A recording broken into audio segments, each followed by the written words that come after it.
مسلمان ہونا یہ کوئی آسان کام نہیں ہے۔ ہم نے یہ سمجھ لیا کہ بس ہم لنگی پہننے لگے اور کرتا پاجامہ ٹوپی ہم نے اختیار کر لیا تو ہم مسلمان ہو گئے۔ مسلمان ہونا اتنا آسان کام نہیں ہے۔ مسلمان ہونا ایک نہایت ذمہ داری اور محنت کا کام ہے، نہایت آزمائش اور امتحان کا کام ہے۔ تاریخ آپ جانتے ہیں، ہم بھی سناتے رہتے ہیں کہ نبی پاک صلی اللہ علیہ وسلم نے جب ایمان کی دعوت دی، جب لوگوں کو مسلمان بنایا تو وہ کوئی معمولی کام نہیں تھا، بلکہ اس کے بعد یہاں تک نوبت پہنچی کہ مسلمانوں کو مکہ مکرمہ چھوڑ کر ہجرت کرنا پڑا، اور ایک مرتبہ نہیں، تین مرتبہ ہجرت کرنا پڑا۔ پہلی ہجرت ملک حبشہ کی طرف، دوسری ہجرت ملک حبشہ کی طرف، اور تیسری ہجرت مدینہ منورہ کی طرف۔ یہ ہجرتیں کیوں ہو رہی ہیں؟ ہجرتیں کیوں ہو رہی ہیں؟ مسلمانوں کو شوق تھا، بلا وجہ وہ ہجرتیں کر رہے ہیں۔ پہلی ہجرت جو حبشہ کی طرف ہوئی جان بچانے کے لیے ہوئی ہے۔ مسلمانوں کی جانیں محفوظ نہیں تھیں، ان کا مال محفوظ نہیں تھا، ان کا پریوار محفوظ نہیں تھا۔ کیوں؟ وہ اہل محلہ تھے، وہ اجنبی نہیں تھے، وہ خود اسی محلے کے رہنے والے لوگ تھے، مگر ان کی جانیں اب غیر معمول ہو گئی۔ کیوں؟ کیونکہ انہوں نے اسلام اور ایمان کو اختیار کر لیا تھا۔ وہ اپنے معاشرے اور اپنے سماج کی برائیوں کے مقابلے میں اب ڈٹ گئے تھے، ثابت قدم ہو گئے تھے۔ انہوں نے ٹھان لیا کہ اب اللہ کے سوا کسی کی عبادت نہیں کرنا ہے، اور انہوں نے اس بات کو ٹھان لیا کہ اب بے حیائی اور برائی کے ساتھ طواف نہیں کرنا ہے۔ انہوں نے اس بات کو ٹھان لیا کہ ہمیں اللہ اور اس کے رسول کی ہر بات کو ماننا ہے اور اس کے خلاف بال بھر بھی نہیں جانا ہے۔ انہوں نے اس بات کو مان لیا کہ ہمیں محمد الرسول اللہ صلی اللہ علیہ وسلم کی باتوں کے خلاف نہیں جانا ہے۔ بس یہی مصیبت بن گیا۔ اللہ کو وہ لوگ بھی مانتے تھے، سب کچھ وہ لوگ بھی کرتے تھے، مگر جناب آقا محمد الرسول اللہ صلی اللہ علیہ وسلم کے بتلائے ہوئے طریقے پر اپنی معاشرت کو لا دینا، سود کو چھوڑ دینا، شراب کو چھوڑ دینا، اور صرف چھوڑ دینا نہیں، اتنا کہنا میرا ناکافی ہے، چھوڑ دینا نہیں بلکہ اس کو چھوڑنے کی دعوت چلانا۔ ایک ہے چھوڑنا اور ایک ہے چھوڑنے کی دعوت چلانا۔ برائیوں کو چھوڑ دینا اور پھر اس کی دعوت چلانا، سود کے نظام کو چھوڑ دینا اور اس کی دعوت چلانا، گانے بجانے اور رقص کرنے کو چھوڑ دینا اور پھر ہر لوگ کو اسی پر مجبور کرنا کہ یہ کام ہمارے معاشرے میں نہیں کیا جا سکتا، یہ ہم نہیں ہونے دیں گے۔ جب وہ لوگ اس طریقے سے ڈٹے تو پھر ان کی جانیں غیر معمول، غیر محفوظ ہو گئی، یہاں تک کہ وہ اتنے شدید امتحان میں آزمائے گئے کہ اللہ کے نبی صلی اللہ علیہ وسلم نے ان سے فرمایا کہ تم لوگ برداشت نہیں کر سکتے، لہذا مکہ چھوڑ کر تم حبشہ چلے جاؤ، وہاں کا بادشاہ نجاشی، اس کے بارے میں سنتا ہوں کہ وہ عدل و انصاف کرنے والا اور رحم کرنے والا بادشاہ ہے، امید ہے وہ تمہیں امن دے گا۔ لوگ وہاں چلے گئے، دشمن بھی پہنچے۔ اس وقت دشمن کون تھا؟ عبداللہ بن عمرو بن عاص، مشہور صحابی، مگر اس وقت ایمان نہیں لائے تھے۔ وہ گئے، نجاشی سے طلب کیا کہ کچھ لوگ مکے سے بھاگ کر آئے ہیں اور ہمارے لوگ ہیں، آپ کے پاس کیوں پناہ لیے ہوئے ہیں؟ ہمارا ان کا آپسی اختلاف اور معاملہ ہے، آپ ہمیں واپس کریے، مکے میں جا کر ہم سمجھ لیں گے۔ دشمن بھی وہاں تک پہنچے تھے۔ مجھے یہ عرض کرنا ہے کہ مسلمان بننا یہ آسان کام نہیں ہے۔ ابو بکر صدیق رضی اللہ تعالیٰ عنہ کو لوگوں نے اتنا مارا کہ وہ پریشان ہو کر مکہ چھوڑ کر جانے لگے۔ ایک یہودی نے ان کو روکا، کہا آپ کہاں تشریف لے جا رہے ہیں؟ ابو بکر صدیق رضی اللہ تعالیٰ عنہ کہنے لگے کہ اب برداشت کے باہر ہے، اب میں مکے میں نہیں رہ سکتا۔ اس یہودی نے کہا کہ کمال ہے، آپ وہی آدمی ہیں جو غریبوں کی مدد کرتے ہیں، آپ وہی آدمی ہیں جو انجان مہمانوں کو کھانا کھلاتے ہیں، آپ وہی آدمی ہیں جو بیواؤں کا ساتھ دیتے ہیں، یتیموں کا ساتھ دیتے ہیں۔ آپ جیسے صفت والا انسان مکہ چھوڑ کر ہمارے درمیان سے چلا جائے، یہ بات مناسب نہیں ہے۔ آپ مکے واپس چلیے اور میری امن میں چل کر رہیے۔ چنانچہ وہ یہودی اپنی امان میں دوبارہ واپس لے کر آیا۔ یہ کن کی بات ہے؟ ابو بکر صدیق رضی اللہ تعالی عنہ کی۔ یہ چند نمونے میں آپ کے سامنے بیان کر پا رہا ہوں۔ پوری تاریخ اس قسم کے امتحانات سے بھری ہے۔ آپ بھی پڑھتے ہیں فضائل اعمال میں صحابہ کرام کی کیا آزمائشیں ہوئی اور ان کے بعد والوں کی کیا آزمائشیں ہوئی۔ آج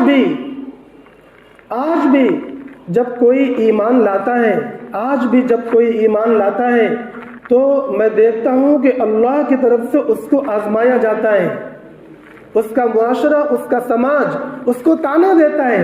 عجیب بات ہے، آپ پڑھے لکھے ہو کر، ڈاکٹر ہو کر، انجینئر ہو کر اور اتنے قابل ہو کر اور فلاں ہو کر آپ کیسے اسلام میں جا سکتے ہیں؟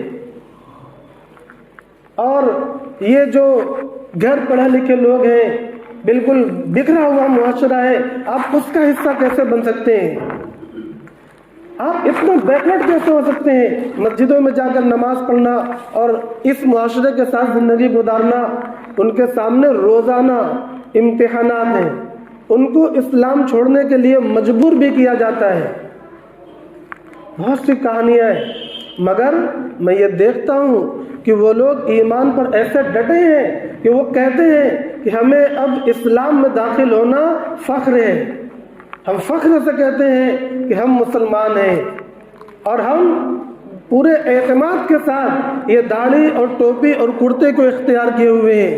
اور اگر کوئی خاتون ایمان لے آتی ہے اور وہ نقاب لگاتی ہے تو اس کا پورا خاندان، پوری رشتہ داریاں اور پورے حلقے اس کو اپنے سوال کا نشانہ بناتے ہیں، اور پورے اعتماد ہو کر وہ بولتی ہے کہ مجھے اور میرے اللہ اور رسول کو نقاب پسند ہے، تو تمہیں اس پر کیا اعتراض ہے؟ اس کے علاوہ بھی ان کے دلوں کو دکھایا جاتا ہے، ان کی کمزور رگوں پر ہاتھ رکھا جاتا ہے، مگر وہ اللہ کے سامنے اپنی فریاد رکھتے ہیں، اللہ سے اپنا شکوہ شکایت کرتے ہیں۔ وہ ذرا سا بھی وہ ان کے قدم لغزش نہیں کھاتے۔ کیونکہ جب وہ اسلام پر آئے تو ان کے سامنے آزمائشیں اور امتحانات بھی آئے، جس کی وجہ سے ان کا ایمان مضبوط ہو گیا، لہذا وہ جم گئے۔ مگر ہم جو پیدائشی مسلمان ہیں، ہم جو شروع سے اسلام کے اندر داخل ہیں، ہمارے حالات ایسے ہیں کہ ہم مسلمان تو ہیں، نام کے مسلمان تو ہیں، مگر اعمال کے اعتبار سے عملاً ہم اسلام کے خلاف ہیں۔ لہذا ہم یہ دیکھیں کہ رشوت لینا اور سودی معاملہ کرنا، کیا کہیں سے اس کی گنجائش ہے؟ یعنی میں یہ بتانا چاہتا ہوں کہ وہ منکرات اور وہ فواحش اور وہ اکبر الکبائر گناہ جو امت کے اندر متفق علیہ گناہ ہے، کسی کو اس میں شک نہیں، کسی کو اس میں اختلاف نہیں، ان گناہوں کو بھی ہم لوگ بالکل معمولی اور عام سمجھ کر کرتے ہیں، بلکہ ہمارے معاشرے کے اندر وہ رائج ہے۔ وہ منکرات ہمارے معاشرے کا حصہ ہیں۔ مثلا نام و نمود اختیار کرنا، شادیوں کے اندر جو فضول اور بیجا اسرافات ہوتے ہیں وہ بھی اس میں شامل ہیں، اور ہم پورے اعتماد کے ساتھ اس کو اپنے معاشرے کا حصہ آج بھی بنائے ہوئے ہیں۔ اور ہمارے حال ان یہودیوں کے ہیں جن کے بارے میں حدیث شریف میں آیا کہ وہ اپنے لوگوں سے یہ کہتے تھے کہ یہ کام حرام ہے، اور اگلے دن صبح جب ان کی دعوت ہوتی تھی تو وہ اسی حرام کام کے اندر وہ شریک ہو کر کھاتے پیتے تھے۔ ہم لوگوں کے حالات ایسے ہو کر رہ گئے ہیں۔ اسی طریقے سے گانا بجانا، ٹی ویاں گھروں میں ہیں، اور میں سمجھتا ہوں کہ اس پر گانے بجانے، فلمیں اور تمام وہ واہیات اور فواحش چیزیں دیکھی جاتی ہیں جس کا شریعت میں حرام ہونا اور متفق علیہ ہے، جس کے حرمت میں اور جس کی عدم حلت میں اور جس کے عدم جواز میں کوئی شک اور شبہ نہیں ہے، جس کی حرمت قرآن مجید کے آیتوں سے اور احادیث مبارکہ کے تواتر سے ثابت ہے، ان حرمتوں کو بھی، ان فواحش و منکرات کو بھی ہمارے معاشرے کا حصہ بنایا گیا ہے۔ نکاح کے اندر، طلاق کے اندر اور جہیز اور دیگر رسم و رواج بہت سے اسی زمرے میں آتے ہیں۔ انصاریوں کو چھوڑ کر جو ذرا سے بھی اپنی برادری کو بدلے تو وہاں جہیز کے مطالبات ہیں، لڑکی والوں پر ڈیمانڈیں ہیں۔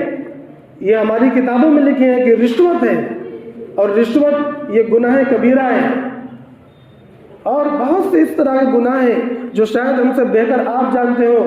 ہم ان تمام چیزوں کو اپنے معاشرے میں روز ہوتا ہوا دیکھتے ہیں، اور آج کل اس میں اس کو بھی ایڈ کر لیجیے، جو سوشل میڈیا پر ریل چل رہے ہیں، لوگ ڈانس کر کر ریل بنا رہے ہیں یا دیکھ رہے ہیں، اور نوجوانوں، لڑکوں اور عورتوں کے ہاتھوں میں موبائلیں دی گئی ہیں، وہ نہ جانے اس میں کیا کیا دیکھ رہے ہیں۔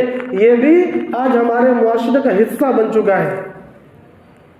کچھ ظاہری گناہ ہیں اور کچھ باطنی گناہ ہیں اور کچھ عمومی گناہ ہیں، کچھ انفرادی گناہ ہیں۔